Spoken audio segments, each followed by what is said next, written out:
the p block element. In the next lecture of the p block element and on the oxygen family, again in the next lecture chapter we will discuss ozone. ठीक है, क्या discuss करेंगे आज हम? Ozone discuss करेंगे. And in ozone we'll discuss again preparation of ozone, structure of ozone, properties of ozone and the uses of ozone. ठीक है. And the another topic is allotropic form of sulfur. So firstly ozone, the preparation of ozone. So preparation of ozone is very easy. When a electric discharge is passed through a slow dry stream of oxygen, तो ozone oxygen is converted to ozone. Okay, the 3O2 gives 2O3 और इसमें जो energy change आ रहा है वो कितना आ रहा है? 142 किलो जूल पर मोल. ठीक है.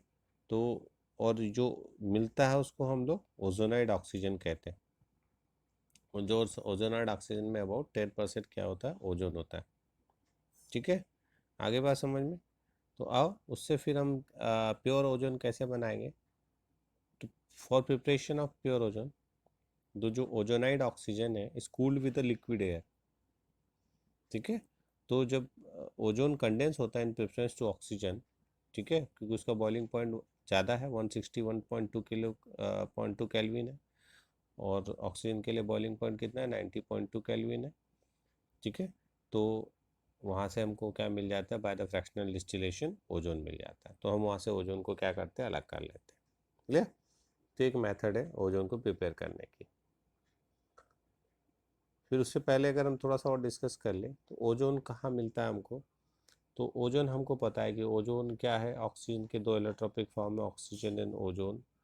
और ओजोन जो है स्पेशली हमको कहाँ मिलता है?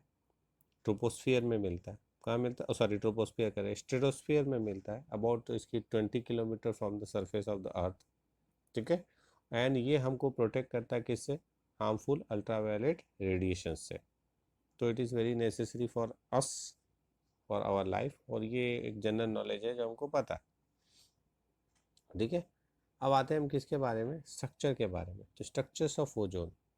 तो अगर हम ओजोन का स्ट्रक्चर देख रहे हैं तो ओजोन का स्ट्रक्चर हमने यहाँ बना के रखा है.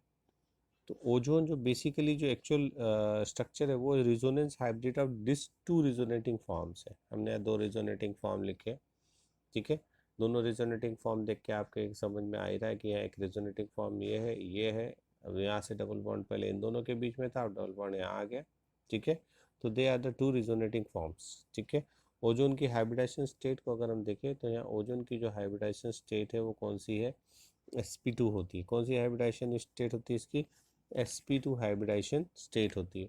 और जो हम रिजोनेंस हाइब्रिड स्ट्रक्चर पढ़ते हैं तो वो हम क्या पढ़ते हैं? ओ, फिर ओ, एन, ओ. ठीक है. विथ बॉन्ड एंगल हमारे पास कितना आ जाता है यहाँ पे? 117 डिग्री. बॉन्ड एंगल कितना आ जाता है? 117 डिग्री इसका बॉन्ड एंगल आ जाता है हमारे लिए. ठीक है. और 128 पिकोमीटर, कितना? 128 पिकोमीटर इसकी बॉन्ड लेंथ आती है. अब बात यह है कि इसकी बॉन्ड लेंथ इसी आ रही है.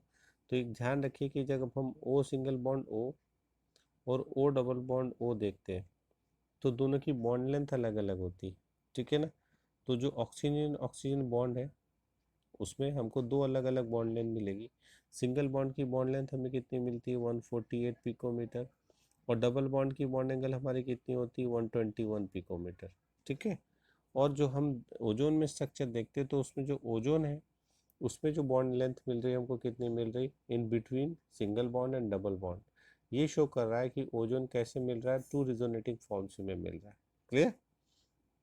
तो this they are the resonating form of the ozone. तो ये हमारे पास ओजोन का रिजोनेटिंग स्ट्रक्चर है. उसके बाद नेक्स्ट है फिजिकल प्रॉपर्टीज ऑफ ओजोन. तो प्योर ओजोन किस कलर का होता है? ब्लू गैस है. Pure ozone is a blue colour gas with characteristic smell. जब उसको हम कूल करेंगे तो कैसा हो जाएगा? Dark blue. और ज़्यादा कूल कर देंगे तो क्या बना लेगा? Violet black. वैसे भी डार्किश ब्लैक ब्लू देखे तो वायलेट ही ब्लैक ही निकल नजर आता है, तो वायलेट ब्लैक सॉलिड हो जाएगा. But at the room temperature इस इज गैसियस इन नेचर. किस नेचर का होता है? ब्लू गैस, ब्लू कलर की गैस में मिलता है. ठीक है. स्लाइटली सॉल्युबल है वाटर में. और ओजोन कैसा है? डायमैग्नेटिक है. Oxygen is a paramagnetic substance. but ozone is diamagnetic. Clear? तो this is the physical property.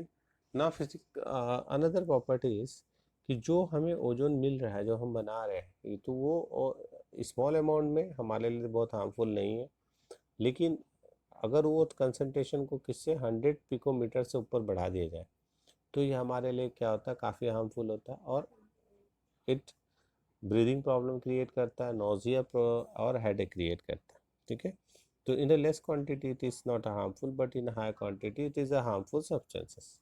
Clear है? नेक्स्ट हमारे पास क्या है, the chemical properties of ozone. तो ओजोन की केमिकल प्रॉपर्टी को अगर देखें तो ozone is a neutral substance. It is a neutral toward the litmus. किसकी और ये लिटमस की ओर कैसा है, न्यूट्रल है.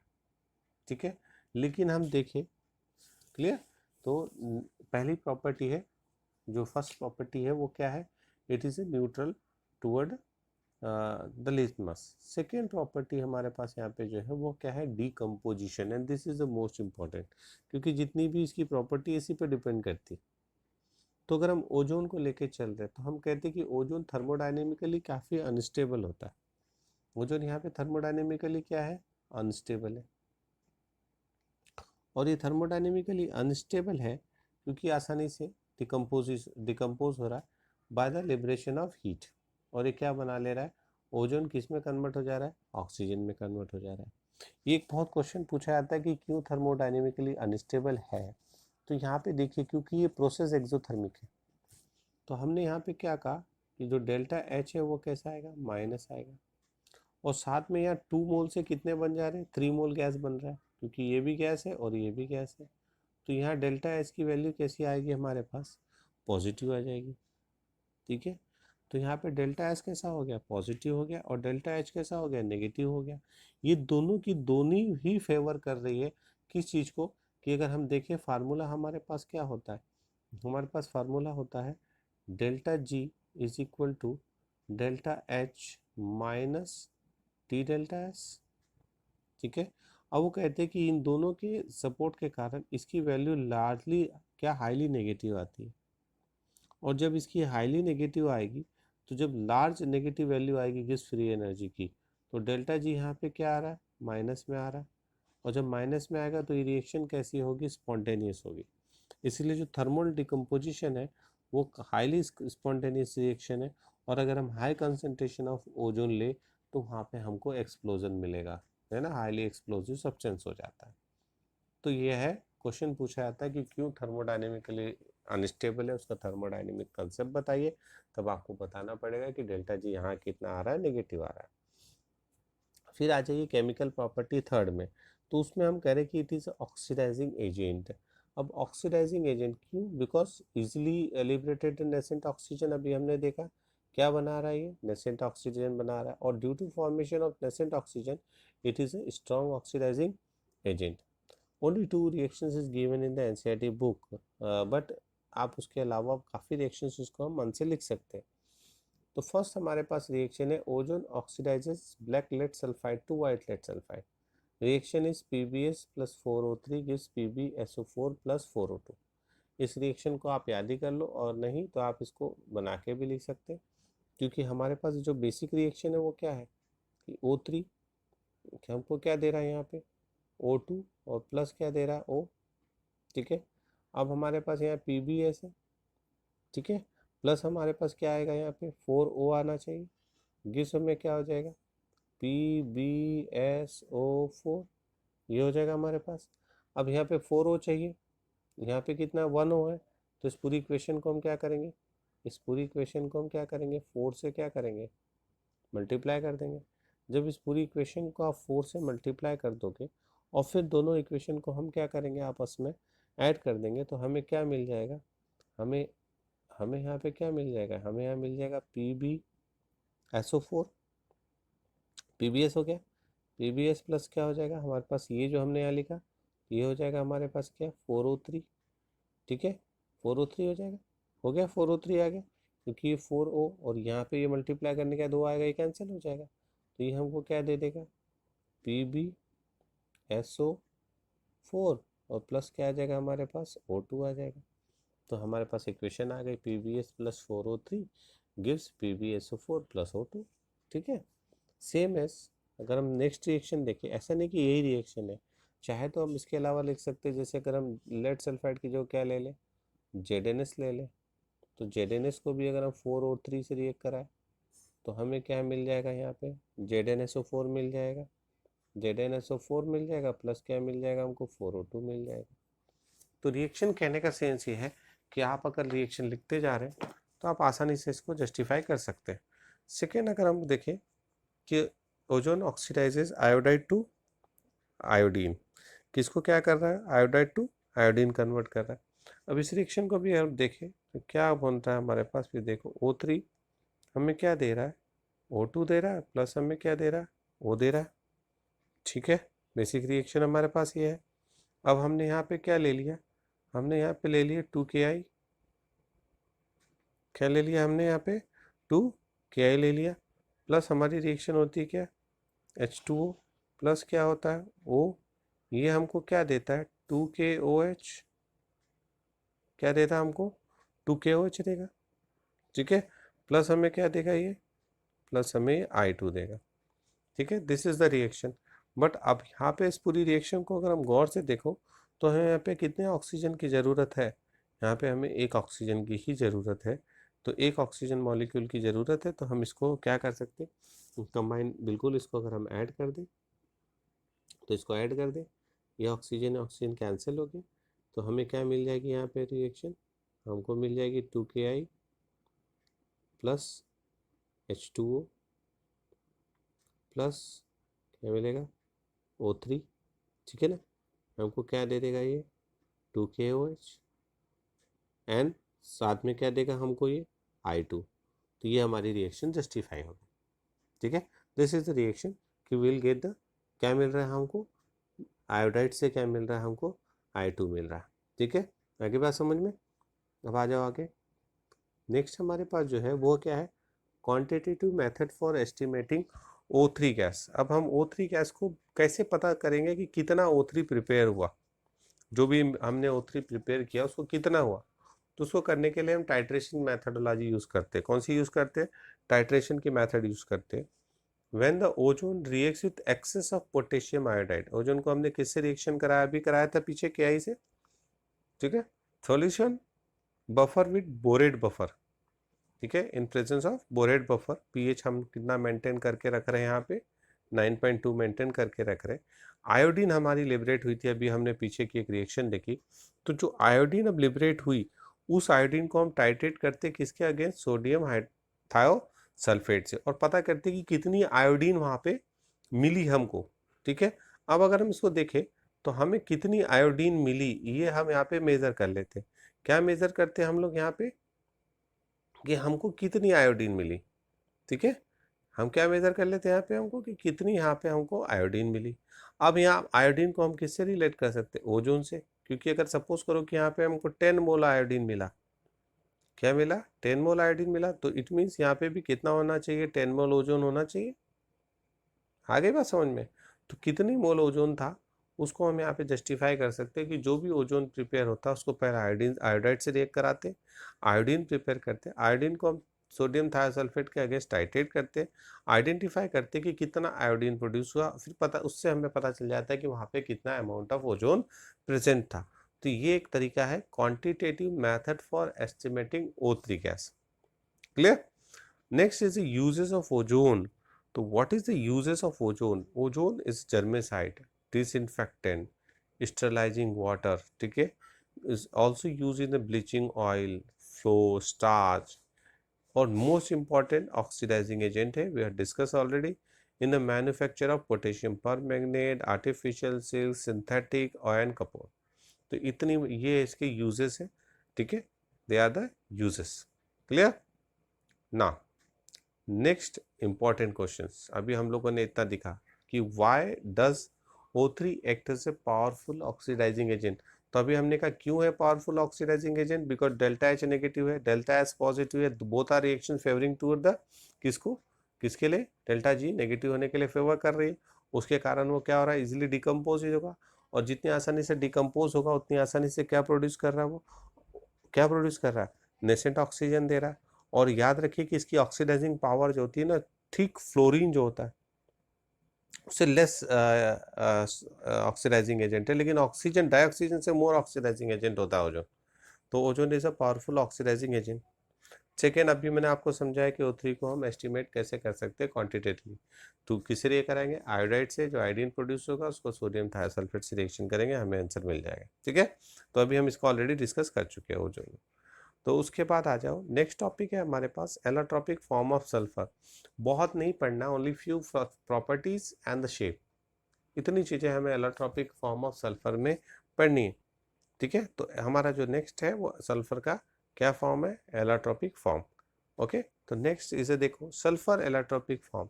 सल्फर फॉर्म्स न्यूमरस एलोट्रॉप्स, बहुत सारे एलोट्रॉप्स बनाता है। अगर सल्फर के हम एलोट्रॉप्स देखिए तो सल्फर कई सारे एलोट्रॉप्स बनाता है। ठीक है, लेकिन उसमें से हमको यहाँ पे जो मेनली पढ़ना है वो कौन सा है, येलो रोहम्बिक एंड मोनोक्लिनिक।